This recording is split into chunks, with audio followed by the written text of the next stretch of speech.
नमस्कार, विवेक ट्युटोरियल मध्ये तुमच्या सर्वांचं स्वागत आहे। आज आपण 10वीचा मराठी विषयाचा सुरुवात करत आहोत। सर्वप्रथम आपण संत वाणीपासून अंकिला मी दास तुझा हा अभंग जो आहे संत नामदेवांचा अभंग आहे, त्यापासून आपण आज सुरुवात करूया।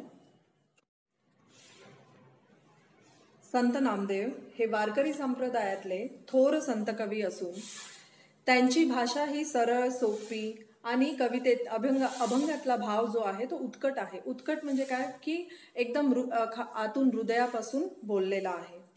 हिंदीतही त्यांची रचना आहे। पंजाबात जाऊन त्यांनी भागवत संप्रदायाचा पताका देखील फडकावलेला आहे। मोठं उदाहरण घेतलं तर शिखांच्या गुरुग्रंथ साहेब मध्ये सुद्धा नामदेवांचे 61 कवने नमूद केलेले आहेत आणि त्याला ती लोक संत नामदेवजी की मुखबाणी म्हणून ते प्रसिद्ध आहेत। संत नामदेवांना पण शिखांच्या गुरुग्रंथ शीख समाजामध्ये एक गुरुचं स्थान दिलं गेलेलं आहे। अशा पद्धतीने आपण एका महान संत कवींची आपण आज अभंग जो आहे तो इथे अभ्यास करणार आहोत। तर प्रत्येक ओळीवरती तुम्ही लक्ष द्या।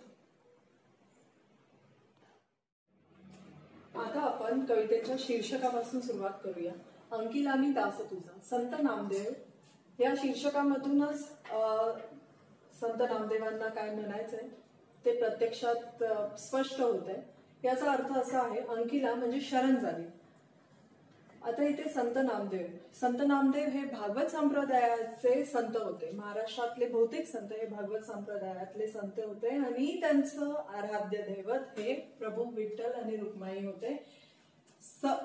संत नामदेवांनी इथे असं सांगितलेलं आहे की मी माझं जीवन तुला समर्पित केलेलं आहे। तुझ्या चरणी मी लीन झालेलो आहे।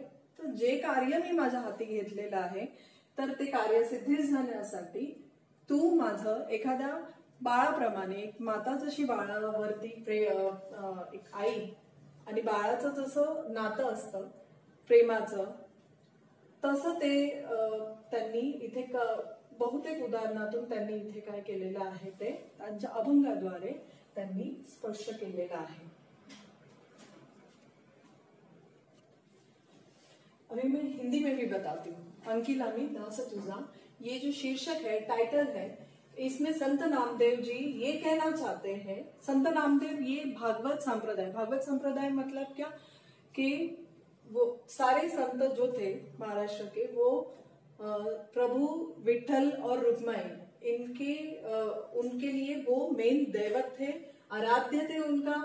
उनको नमन करते हुए, उनको शरण जाते हुए उन्होंने ये अभंग जो है अपने भक्ति से उनको समर्पित किया हुआ है, अपने प्रभु को समर्पित किया हुआ है। और उनको समर्पित करते हुए वो उन्होंने यहाँ पे याचना की है, विनंती की है कि एक माँ और बच्चे का जो प्यार का रिलेशन होता है, जिस तरीके से माँ अपने बच्चों को प्यार करती है, उनकी रक्षा करती है, वैसी ही विनंती, वैसा ही रिक्वेस्ट वो अपने प्रभु को अपने भक्ति के द्वारा किए जा रहे हैं कि हे विठू माऊली, मेरे लिए आप भी एक माँ के समान हो। तो उसी तरीके से मैं आपका बच्चा हूँ। और उसी तरीके से वो बहुत छोटे छोटे एग्जाम्पल्स दे रहे हैं। एक मनुष्य, एक भले गाय और उसके बछड़े का, एक डियर और उसके बच्चे का, इसी तरह छोटे छोटे उदाहरणों में से उन्होंने एक माँ और बच्चे का रिलेशन जो है, प्यार जो है, वो उन्होंने इसमें एक्सप्लेन किया हुआ है।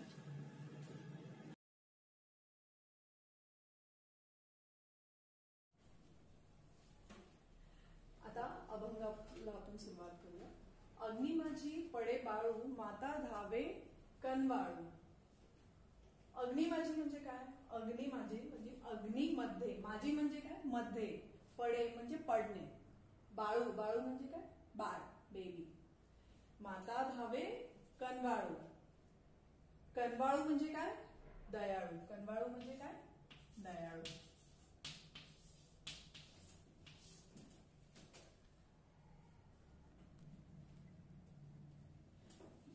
कनवाळूला हा समानार्थी शब्द सुद्धा येईल दयाळू म्हणून, आणि त्याचा अर्थ सुद्धा तो आहे की दयाळू म्हणून। अग्नी म्हणजे पडे बाळू माता धावे कनवाळू.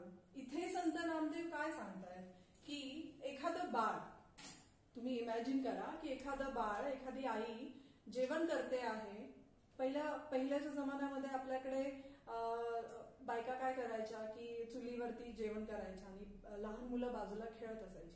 तर तुम्ही अशी कल्पना करा की एखादं बाळ धावत धावत येत आहे चुलीकडे आणि त्या आगीमध्ये हात किंवा तव्यावरती हात घालायचा प्रयत्न करते. तर ती आई कशी धावेल आणि कशी वाचवेल त्या बाळाला. तर तेच उदाहरण ते संत नामदेव इथे त्यांच्या ह्या उदाहरणातून प्रत्यक्ष करत आहेत की एखादं बाळ चुकून अग्नीमध्ये सापडलं किंवा पडलं तर ती आई कनवाळू दयाळू, आई ही दयेचा सागर असते, ममतेचा सागर असते. त्या तिची दयाळू तिचं प्रेम किंवा तिच्या आतून काळजीने ती कशी धावत येईल आणि त्या बाळाला त्या अग्नीमधून कशी वाचवेल हे त्यांनी संत नामदेवांनी ह्या पहिल्या अभंगातून त्यांनी सांगितलेलं आहे. तैसा धावे माझिया काजा अंकिला मी दास तुझा. पहिल्या ओवीतून त्यांनी काय सांगितलेलं आहे की अग्नीमध्ये एखादं बाळ सापडलं असेल तर ती आई जीवाच्या आकंताने किंवा चिंतेने काळजीने त्या बाळाला पटकन काय करेल त्याच्यातून वाचवेल. तैसा धावे माझिया काजा. काजा म्हणजे काय? काम. अंकिला म्हणजे मी पहिलंच सांगितलं याचा अर्थ शरण जाणे.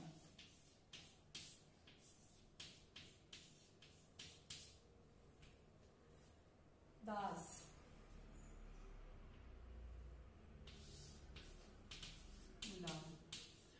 आता हा समानार्थी शब्द म्हणून पण तुम्ही त्याच्यामध्ये कवितेमध्ये आला तर तुम्ही त्याच्यामध्ये लिहू शकता. कनवाळू दयाळू, काजा काम, दास गुलाम आणि अंकिला शरण जाणे. तैसा धावे माझिया काजा अंकिला मी दास तुझा. का सांगतायत संत नामदेव की एखाद्या आईप्रमाणे एखाद्या बाळाप्रमाणे हे अतूट नातं असावं. कारण संत नामदेव सांगतायत की मी तुझ्या चरणी लीन झालेलो आहे, मी तुला शरण आलेलो आहे.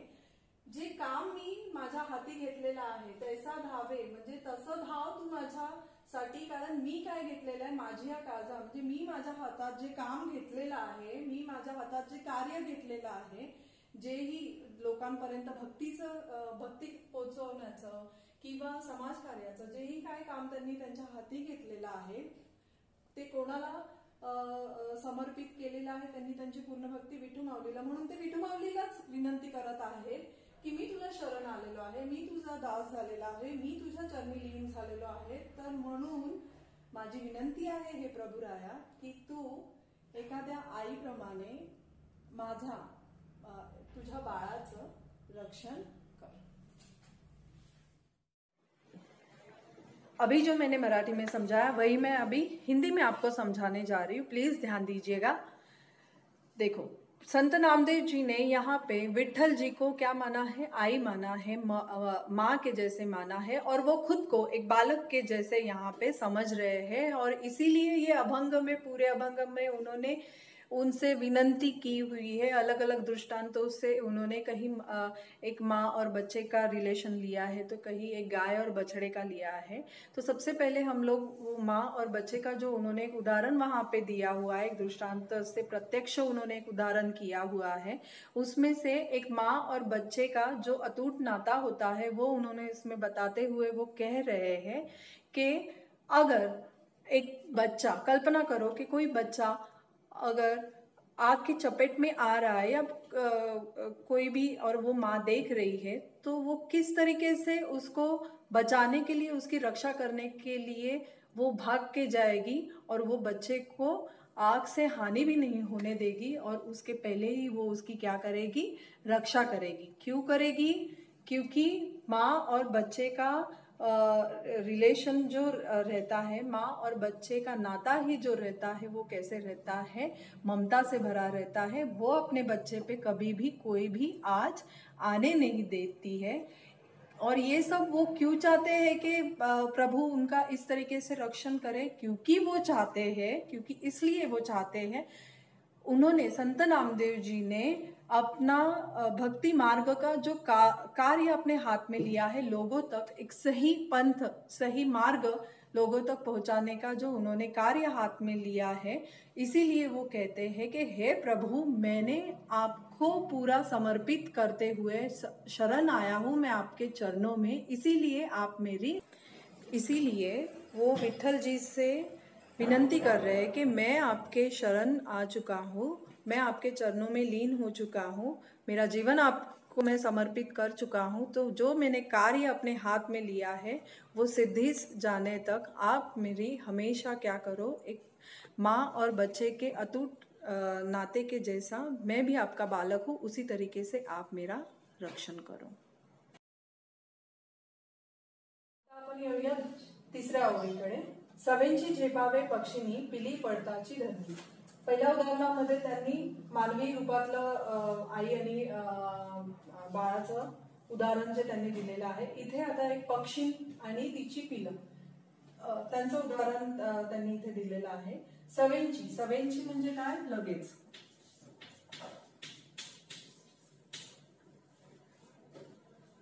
झेपावे, झेपावे म्हणजे झेप घेणे. इंग्लिश मध्ये त्याला तुम्ही बोलू शकता लीप फॉरवर्ड. पिली, पिली म्हणजे पक्ष्यांची बाळ. धान्य, जमीन.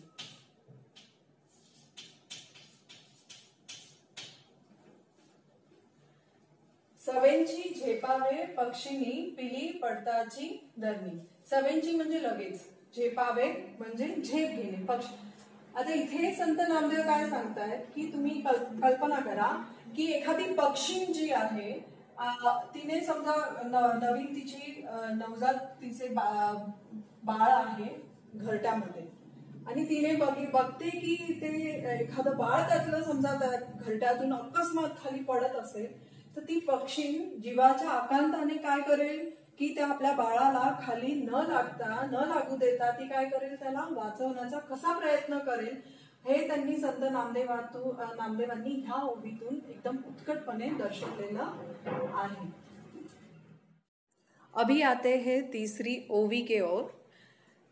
इसमें संत नामदेव जी कह रहे हैं, एक एग्जाम्पल दे रहे हैं. कल्पना करो एक पंछी का घोंसला है और उसमें एक पंछी है जिसने अभी अभी नवजात उसके शिशु है, छोटे बच्चे हैं, पिल्ले हैं, और वो देख रही है कि उसका एक पिल्लू जो है वो अकस्मात अचानक अगर नीचे गिर रहा होगा तो वो क्या करेगी पंछी कि वो अपने वो पंख फैला के उसको क्या करेगी, धरती पे गिरने नहीं देगी, उसको क्या करेगी, अपने पंख फैला के अपनी चोंच में उसको पकड़ लेगी, गिरने से बचा लेगी.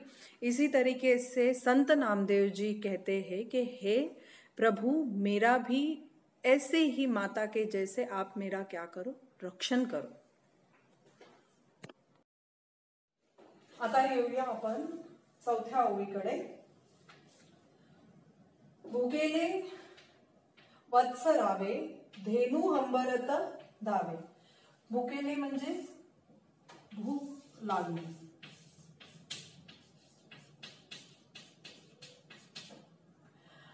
वत्सरावे म्हणजे काय? वत्सरावे म्हणजे वासरू. वासरू भुकेने त्याच्या आईला हाक मारता आहे, ओरडता आहे. आणि धेनू हंबरत धावे. हंबरणे म्हणजे ओरडणे, गाईचे ओरडणे.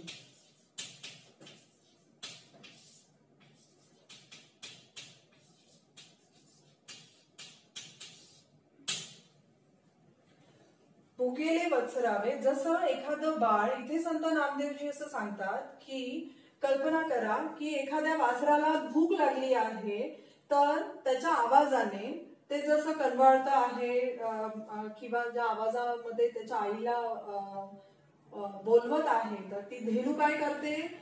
धेनू म्हणजे गाय. गाय जी आहे ती लगेचच हंबरत, ओरडत, तत्काळ लगेचच आपल्या वासराकडे त्याला दूध पाजण्यासाठी तिथे धावत जाते, कारण तिला माहितीये तिचं बाळ, तिचं वासरू हे भुकेने व्याकुळ झालेलं आहे. अब आते हैं हम चौथी ओवी की तरफ. इसमें संत नामदेव जी ने उदाहरण दिया है गाय और बछड़े का. उसमें वो कह रहे हैं कि जिस तरीके से अपने बछड़े को जब भूख लगती है और जब वो आवाज देने लगता है अपनी माँ को, तो माँ भी उसी की तरह उसकी व्याकुलता देखते हुए उसको हंबरने मतलब क्या, उसकी आवाज में चिल्लाते हुए उसको आवाज देते हुए दूध पिलाने के लिए वो भाग के आ जाती है, अपने बछड़े की व्याकुलता का वो निराकरण वहां पे आके करती है. इसी तरीके से हे प्रभु, हे विठल जी, मुझे भी कभी इसी तरीके से व्याकुलता में अगर मैं रहूं तो इसका समाधान करने के लिए आप हमेशा तत्पर रहे. पाचव्या ओळीकडे येऊया. वनवा लागला से वनी, पाडस चिंतित हरणी. वनवा म्हणजे काय? Forest fire. आणि मराठीमध्ये त्याला काय बोलू शकतो की वनात लागलेली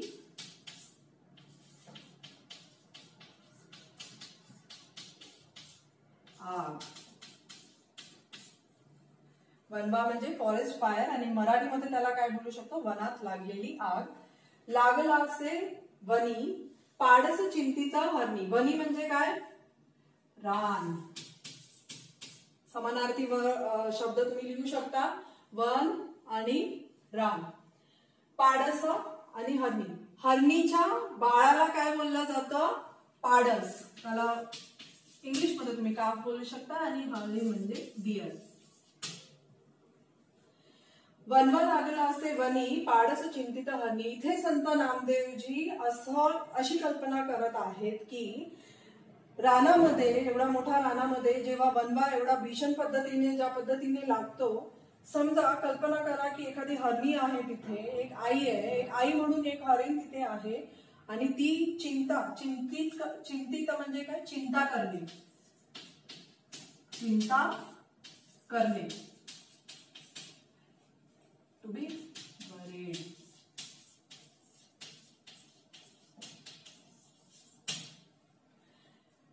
आणि ती हरिण जी आहे ती काय करत आहे? तिथे चिंता करत आहे, काळजी करत आहे की कदाचित आपलं पाडस, आपलं बाळ तर तिथे त्या आगीमध्ये सापडलं तर नसावं ना, ही चिंता त्या लागलेली आहे, हरणीला लागलेली आहे. एवढी काळजी फक्त तिने ती काय केलेलं आहे की कल्पना केलेली आहे, कदाचित माझं बाळ तर तिथे सापडलं नसेल ना, त्या चिंतेने ती काय झालेली आहे?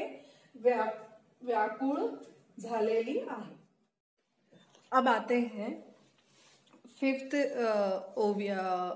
स्टांजा के पास, पांचवी ओवी के पास. रानात, यहाँ पे संत नामदेव जी कहते हैं, अगर कल्पना करो वनवा मतलब क्या? Forest fire. वो कितनी भीषण रहती है. अगर कोई जंगल में अगर आग लगी होती है तो वो कितनी भीषण रहती है. वहां पे वो ऐसा उदाहरण दे रहे हैं कि एक हरिण मतलब क्या? एक डियर जो है वहां पे फंसी हुई है और वो ऐसा सोच रही है, वो चिंता में लगी हुई है, चिंता से व्याकुल हो रही है, कहीं उसका बच्चा तो उस आग में चपेट में नहीं आया है. तो किस तरीके से वो अपने बच्चे के बारे में ही सोचे जा रही है. तो इसी तरीके से संत नामदेव जी ऐसा चाह रहे हैं, विनंती कर रहे हैं अपने प्रभु को, इसी व्याकुलता से प्रभु जो है, विठल जी भी है, वो भी उतना ही अपना, मेरे लिए, मैं उनका बालक हूँ, मेरे लिए वो क्या करे? उतने ही चिंतित रहे और व्याकुल रहे. आता येऊया सहाव्या ओळीकडे. नामा मने मेघा जैसा, विनवतो चातक तैसा. आता इथे नामा म्हणजे खुद्द संत नामदेव महाराज म्हणतायत, मेघा, मेघ म्हणजे ढग, समानार्थी शब्द तुम्ही लिहू शकता, मेघला ढग, जैसा म्हणजे जसा, जसा तसा, विनवतो, इथे विनवणे, विनवणे म्हणजे काय, विनंती करणे, विनंती करणे, रिक्वेस्ट करणे। चातक, चातक ये एक बर्ड है, बट वो रियल में नहीं होता है, as a poet, as a ये एक काल्पनिक बर्ड इसको बोला जाता है, इमेजिनरी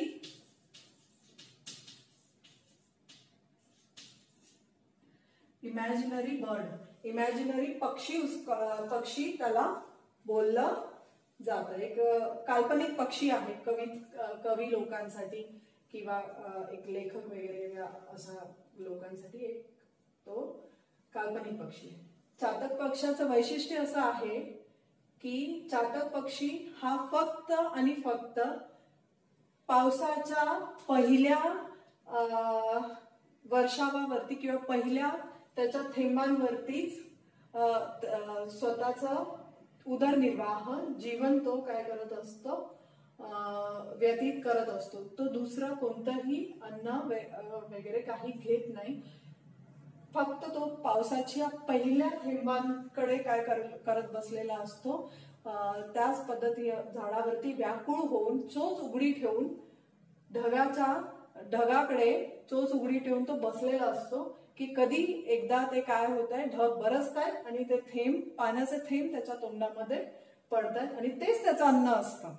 आणि म्हणून संत नामदेव म्हणतायत की मेघा जैसा, म्हणजे हे प्रभू तू काय आहेस, एक पाण्याने भरलेला ढग आहेस। पाण्याने भरलेला ढग म्हणजे काय, ते पाणी काय आहे, पाणी म्हणजे एक माया आहे, देवाची काय आहे, ती माया आहे, किमया आहे, त्याचा जो ढग आहे तसाच मी तुला विनवणी करतो की मी चातक पक्षाप्रमाणे आहे। संत नामदेव हे स्वतःला इथे चातक पक्षाप्रमाणे भासवता आहे की का, कारण त्यांचं अन्न, त्यांचा निवारा, त्यांचा आसरा हे संपूर्णपणे प्रभू विठ्ठल जी आहेत, म्हणून ते म्हणतायत की त्या पाण्याचा वर्षाव, त्या मेघरूपी मायेचा वर्षाव जो आहे तू माझ्यावरती कर, कारण मीही त्या चातक पक्षाप्रमाणे फक्त तुझ्याच मायेचा काय आहे, भुकेला आहे। अब आते हैं 6th स्टांजा की तरफ, 6वीं ओवी की तरफ। यहाँ पे संत नामदेव जी चातक पक्षी का उदाहरण दे रहे हैं। चातक पक्षी वो कोई ऐसा लाइवली पंछी नहीं है, ये एक इमेजिनरी बर्ड है जो सारे कवि या लेखक इन लोग की कल्पनाओं में वो जीता है। और उसकी खासियत ऐसी है चातक पक्षी की कि वो आस लगाए पहली बूंद की तरफ अपनी चोंच खुली रख के वो बैठा रहता है, क्योंकि वही उसका क्या रहता है, जीवन रहता है, वो और किसी भी चीज का सेवन करता नहीं है। इसीलिए यहाँ पे संत नामदेव अपने प्रभु को विनंती कर रहे हैं कि हे प्रभु, आप मेरे लिए वो एक मेघ, एक पानी से भरा हुआ ऐसा मेघ हो, ऐसी माया का आप उसमें सागर उसमें जो भर के रखा हुआ है, उस पानी के वर्षाव का मैं क्या कर रहा हूँ, इंतज़ार कर रहा हूँ, अपनी चोंच फैलाए हुए उस पानी के बूंदों का, उस प्यार का मैं क्या कर रहा हूँ, इंतज़ार कर रहा हूँ। तो उसी तरीके से आप क्या करो, उस माया का मेरे ऊपर छिड़काव करो, या मेरे ऊपर मैं चाहता हूँ, क्योंकि मेरा जीवन उसी के ऊपर निर्भर। अभी मैं यही अभंग आपको वापस समझा रही हूँ, मराठी में समझाऊंगी। आप अपना टेक्स्ट बुक आपके सामने रखो, एक एक लाइन पे जो मैं मराठी में कन्वर्जन कर रही हूँ वो एक एक लाइन पे आप ध्यान दो, क्योंकि वही अर्थ आपको जब कविता का रसग्रहण आता है या स्वमत पूछा जाता है, वो अपने ओपिनियन में लिखना होता है, तो उसके लिए आपको मैं जो मराठी में बोल रही हूँ वो अनुवाद आपके लिए फायदेमंद होगा। जहां जो भी नहीं समझ में आ रहा है वहां पे आप वीडियो को पॉज कर सकते हो और वापस सुन सकते हो। जितने मैंने वर्ड्स यहाँ पे लिख के दिए हुए हैं, समानार्थी वर्ड्स जो है वो कविता में पूछे जाते हैं, एक एक मार्क्स के लिए आते हैं, तो वो भी आपको काम में आएंगे। तो जितने वर्ड्स भी मैंने लिख के दिए वो भी आप नोट डाउन कर लो। मीनिंग्स जो है वो हमेशा ध्यान में रखो, और भाषा जितनी बोल के इजी जाती है उससे भी अच्छा आपके लिए ये होगा कि आप लिख के भी मराठी का जितना प्रैक्टिस करोगे वो आपके लिए फायदेमंद होगा, क्योंकि ये 10th है, बोर्ड के हिसाब से ये बहुत महत्वपूर्ण है। चलो, अग्नि म्हणजे पडेबाळू माता धावे तनवाळू। यहाँ पे संत नामदेव जी ने क्या किया है, एक माँ और बच्चे का रिलेशन जो है यहाँ पे उन्होंने बताया हुआ है, और उनकी माया और दोनों का एक अटूट नाता यहाँ पे उन्होंने बताया। उसके लिए उन्होंने एक मानवीय उदाहरण लिया हुआ है, एक पंछी, गाय, हरण, इन लोग का उन्होंने उदाहरण देके उनकी ममता का उदाहरण उन्होंने उसमें दिया हुआ है। चला, सर्वप्रथम आपण येऊया अंकिला मी दास तुझा। हे जे शीर्षक आहे याच्यातच त्याचा मतितार्थ जो आहे, टायटल मध्येच मतितार्थ त्याचा लपलेला आहे। अंकिला म्हणजे शरण येणे, दास म्हणजे मी तुझा दास आहे। हे प्रभू संत नामदेव इथे स्वतःला काय म्हणून घेत आहेत, विठ्ठलजीला त्यांनी आपलं संपूर्ण भक्ती त्यांनी समर्पित केलेली आहे, त्यांच्या चरणी ते लीन झालेले आहेत, त्यांच्या चरणी ते शरण गेलेले आहेत, आणि म्हणून ते इथे आपल्या अभंगाद्वारे, आपल्या भक्तीद्वारे एक प्रभूमध्ये, देवामध्ये आणि स्वतःमध्ये एक मायेचं, ममतेचं नातं ते काय करता आहेत, तयार करता आहेत, आणि त्या पद्धतीने ते नातं तयार व्हावं म्हणून ते विठ्ठलाला काय करत आहेत, विनंती करत आहेत, रिक्वेस्ट करत आहेत। आता त्यांनी दिलेलं उदाहरण बघूया। ते इथे म्हणतात की अग्नी माझे पडे बाळू, माता धावे कनवाळू। जशी एक आई जी आहे, ती आई म्हटल्यावरती ती काय असते, दयाळू असते, ममतेने तिचं हृदय जे आहे ते नेहमी भरलेलं असतं। आपल्या बाळावरती ती कधीही कोणतीही आस येऊन देत नाही, म्हणून अग्नीमध्ये, एखाद्या अग्नीमध्ये बाळ समजा सापडलं असेल तर त्याचं रक्षण करण्यासाठी ती किती तत्परतेने धावते, तसं हे प्रभू तू माझ्यासाठी, माझ्या रक्षणासाठी तू नेहमी तत्परतेने धावत ये। का धावत ये, तैसा धावे माझ्या काळजा, अंकी लांबी दास तुझं। का धावत ये असं म्हणतायत, कारण मी जे काम हाती घेतलेलं आहे, माझी या काळजा म्हणजे काय, मी जे काम हे हाती घेतलेलं आहे, कोणतं काम हाती घेतलेलं आहे, तर लोकांपर्यंत भक्ती मार्ग, भक्ती पंथाचं काम पोचवायचं जे काम त्यांनी हाती घेतलेलं आहे, म्हणून ते म्हणत आहेत की ते काम पूर्ण करण्यासाठी मी तुझ्या चरणी काय आलेलो आहे, शरण आलेलो आहे। जिथे कुठे मला संकट येतील किंवा जिथे कुठे मला तुझी गरज असेल, तू एका आईप्रमाणे, मी तुझा बालक आहे म्हणून तू माझं रक्षण करायला नेहमी तत्परतेने धावते, अशी विनंती करत आहेत। सवेंची झेपावे पक्षीनी, पिली पडताची धरणी। तिसरं उदाहरण तिथे देत आहेत की एखादी पक्षी घरट्यामध्ये आहे, तिचे नवजात शिशु तिथे आहेत, एखादा पक्षी, कल्पना करा की एखादा छोटासा तिचा बाळ जेव्हा त्या घरट्यातून अकस्मात खाली पडतं, तर ती पक्षी काय करते की त्याच्या पिलावरती झेपावते आणि आपल्या चोचीमध्ये त्याला खाली पडून देत नाही, त्याला लागून देत नाही, कारण ती आई आहे, आणि त्या आईप्रमाणे ती काय करते, आपल्या पिलाचं रक्षण करते। म्हणून संत नामदेव असं सांगतात की हे प्रभू, हे विठ्ठला, तूही माझं कोणत्याही संकटात असंच रक्षण कर।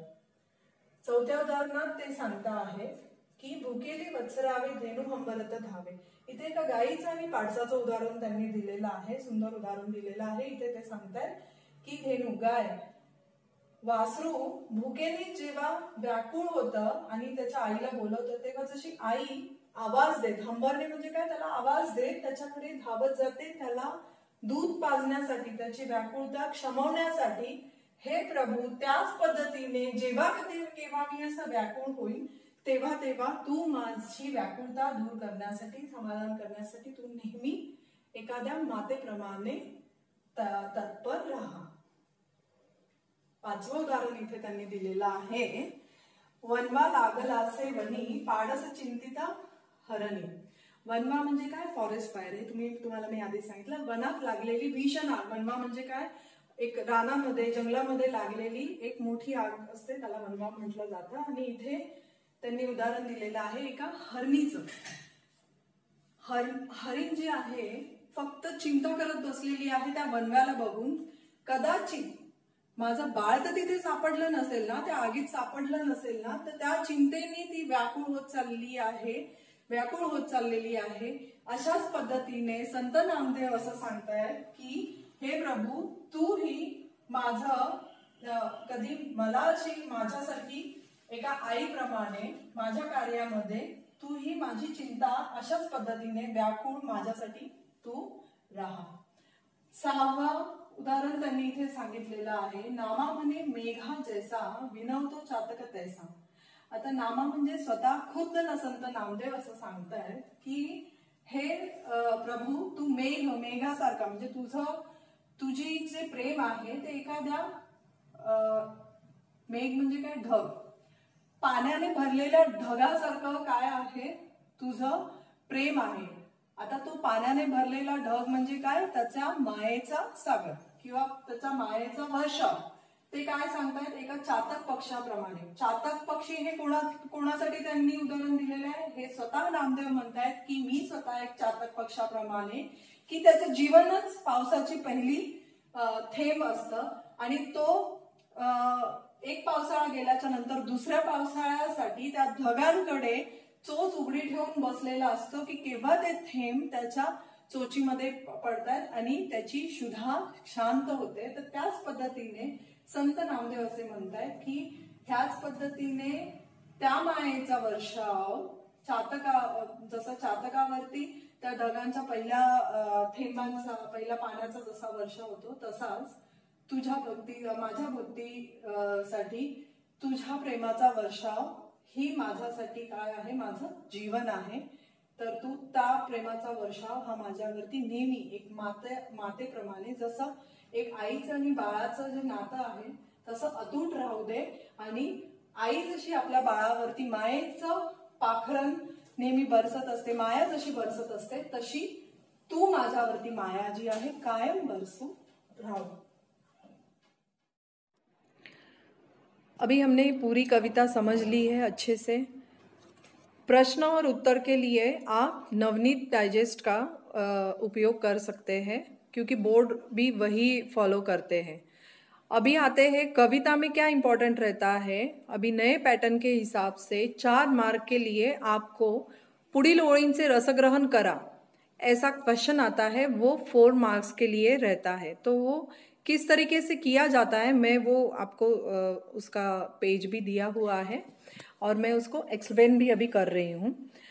तो उस आशय सौंदर्य, उसमें क्या किया जाता है कि 2 लाइंस, कोई भी कविता की 2 लाइंस, जो ये अभी हम लोग जो कर रहे हैं वो टेक्सचुअल क्वेश्चन कर रहे हैं, उसमें 2 लाइंस कविता की दी जाती है और उसका अर्थ आपको लिखना होता है. इसके लिए आपको क्या क्या चीज़ें ध्यान में रखनी चाहिए, तो वो आप ध्यान से सुनिए. सबसे पहला आता है, एक तो 3 परिच्छेद में उसका वर्णन किया जाता है. सबसे पहला आशय सौंदर्य, सेकंड आता है काव्य सौंदर्य और थर्ड आता है भाषिक सौंदर्य. आशय सौंदर्य में जो है आपको कौन सी चीज़ों को याद रखना ज़रूरी है, वो ध्यान से सुनिए. सबसे पहले कवि, कविता का नाम, कविता का विषय क्या है, वो आपके बुक में परिचय जो दिया जाता है उसकी जो लास्ट लाइन में कविता या पाठ का परिचय दिया हुआ रहता है, वो बाय हार्ट कीजिए, वही आपको वहाँ पे लिखना है. मध्यवर्ती कल्पना मतलब सेंटर पॉइंट, उसका सेंटर पॉइंट क्या है वो आपको उसमें लिखना रहता है. फिर क्या संदेश, मैसेज क्या दिया हुआ है, वो आपको आशय सौंदर्य में लिखना रहता है. उपदेश क्या दिया हुआ है, उसकी मॉरल वैल्यूज क्या है, और कविता से आया हुआ ओवरऑल अनुभव और जो मुद्दे दिए हुए हैं वो तुम लोग को आशय सौंदर्य में लिखना रहता है. तो हम चलते हैं आशय सौंदर्य। जो मैंने आपको टेक्सचुअल क्वेश्चन जो दिया है वो मैं एक बार मराठी में एक्सप्लेन करके उसको हिंदी में भी अनुवाद करके समझाती हूँ आपको। सवेंची झेपावे पक्षिनी पिली पडताची धरणी, भुकेले वत्सरावे धेनू हंबरत धावे। आशय सौंदर्य। वारकरी संप्रदायातील कवी संत नामदेव यांचा अंकिला मी दास तुझा हा अभंग आहे।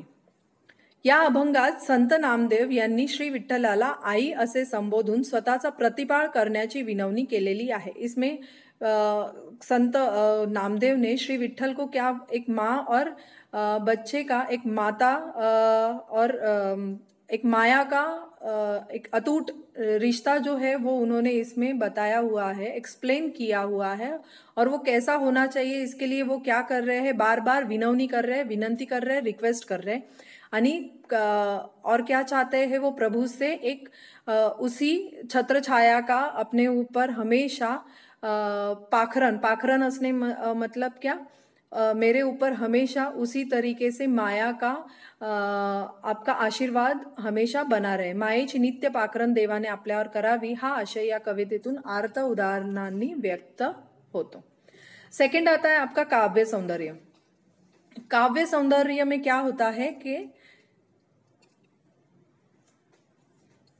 यामध्ये काव्य सौंदर्य का मतलब ऐसा होता है कि पंक्तीतील अर्थालंकार, रस, विविध कल्पना, प्रतिमा, विविध भावना, ये सारी चीजों को, रस मतलब क्या, उसमें अभी जैसे यहाँ पे उन्होंने दो उदाहरण दिया हुआ है, एक पंछी है, उसके बच्चे हैं, धेनु है, गाय है, उसका बछड़ा है।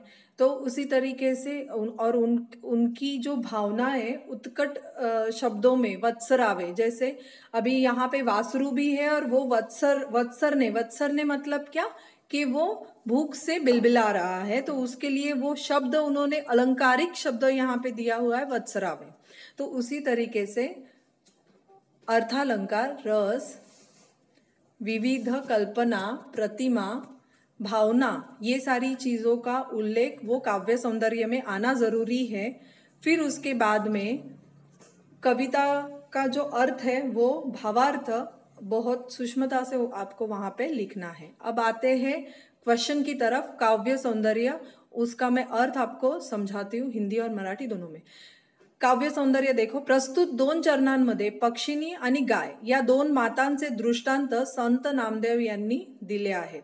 दो उदाहरण दिए हुए उन्होंने, एक पंछी और गाय का। यहाँ श्री विठ्ठलाची आळवणी करताना ते म्हणतात, आपले पिल्लू फांदीवरून पडताना जेव्हा पक्षीण पाहते तेव्हा त्याचे रक्षण करताना ती वेगाने जमिनीवर झेप घेते व पिलाला वाचवते। तसेच वासरू जेव्हा भुकेलेले होते तेव्हा त्याच्या ओढीने त्याला पान्हा पाजण्यासाठी गाय हंबरत धावत जाते। पंछी, यहाँ पे उन्होंने उनका मीनिंग दिया हुआ है वो काव्य सौंदर्य में, वही आपको उसका मीनिंग वहाँ पे लिखना है कि पंछी जो है वो बच्चे को गिरता हुआ देख किस तरीके से भाग के आती है और उसको जमीन पे गिरने नहीं देती है, और वही गाय जो है अपने बच्चे को भूख से बिलबिलाता देख के वो भाग के जाती है दूध पिलाने के लिए। यही आपको मीनिंग जो है, काव्य सौंदर्य जो है वहां पे उसको आपको लिखना है। ठीक है। थर्ड आते हैं हम भाषिक वैशिष्ट्य। भाषिक वैशिष्ट्य में क्या होता है, देखो इसमें ऐसा होता है कि भाषा शैली, मतलब जिस तरीके से भाषा शैली यहाँ पे सीधी लैंग्वेज में जो उन्होंने बताया हुआ है संत नामदेव ने, अभी यहाँ पे थोड़ा ग्रामीण अभंग है तो संतों के लैंग्वेज में जो उन्होंने बोली भाषा में जो लिखा हुआ है उसको समझ के, उसका लय समझ के, उसका नाद माधुर्य, मतलब उसमें क्या क्या मधुरताएं हैं, अलंकारिक तरीके से जो उन्होंने मुद्दों को घुमाया हुआ है, वही आपको वो भाषिक वैशिष्ट्य में लिखना रहता है। क्योंकि कविता का मेन अट्रैक्टिव पॉइंट ही ये रहता है कि भाषिक वैशिष्ट्य, तभी तो हम वो कविता की ओर खींचे चले जाते हैं ना, इसीलिए भाषिक वैशिष्ट्य इंपॉर्टेंट रहता है। अब आते हैं हम क्वेश्चन की तरफ। उसका भाषिक वैशिष्ट्य मराठी में दिया हुआ है, मैं आपको मराठी और हिंदी दोनों में अनुवाद कर रही हूँ। अतिशय लढिवाळ शब्दामध्ये पक्षिणी, लढिवाळ मतलब क्या, बहुत ही प्यार से वहां पे उन्होंने क्या किया हुआ है, पक्षिणी आणि गायीचा मातृभाव, पंछी और गाय उसका मातृभाव, उनमें छुपा हुआ ममता का भाव जो है वो उन्होंने यहाँ पे व्यक्त किया हुआ है। मातृभाव यहाँ पे व्यक्त किया है। बाळाची व्याकुळता मना, यहाँ पे पक्षीचा आणि गायीचा मातृभाव आणि बाळाची व्याकुळता ही इथे काय केलेली आहे, मनाला भिडून जाते। म्हणजे ज्या पद्धतीने तो पक्षी खाली पडतो आणि ती आई त्याला वाचवायला जाते, आणि ज्या पद्धतीने बाळाला भूक लागलेली बघून आई व्याकुळ होऊन त्याला पानात दूध पाजायला जशी पळत जाते, तर हा जो व्याकुळ भाव जो आहे तो मनाला काय होतो, कवितेचा भिडून जातो। तर त्याच्यामध्ये कोणते कोणते शब्द त्यांनी घेतलेले आहेत, तर झेपावे, धावे या क्रियापदांमधून बाळाची ओढ मतलब क्या, उनकी तरफ जो अट्रैक्ट हो रहे प्राकर्षाने गडद केलेली आहे।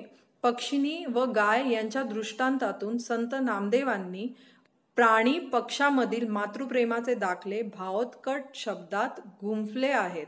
मतलब क्या, या इस अभंग में उन्होंने पंछी हो, गाय हो या मानवी रूप के जो उदाहरण उन्होंने दिए हुए हैं, किसी भी उदाहरण में एक माँ की ममता जो है वो सभी बच्चों के लिए समान रहती है, वही भाव रहते हैं, वही ममता रहती है, और लेकिन भावनाओं को उन्होंने क्या किया है, बहुत ही उत्कट अपने सरल सीधी शब्दों में उन्होंने उसमें क्या किया है, अलंकृत करके उन्होंने वो भाव जो है उसमें इसमें जताया हुआ है। अभी एक अभंग हम यहीं पे समाप्त करते हैं। अगर आपको इसके रिलेटेड कोई भी क्वेश्चंस हो, कुछ भी डिफिकल्टी हो, तो आप इसको कमेंट बॉक्स में कमेंट कर सकते हो। हा पूर्ण अभंग, सुंदरसा अभंग आपण कंप्लीट केलेला आहे। याच्याबद्दल तुम्हाला कोणतेही डाऊट असेल, शंका असतील, तर तुम्ही कमेंट बॉक्स मध्ये टाकू शकता। मी त्याचं निवारण करेन, तुम्हाला त्याची उत्तरं दिली जातील। नमस्कार।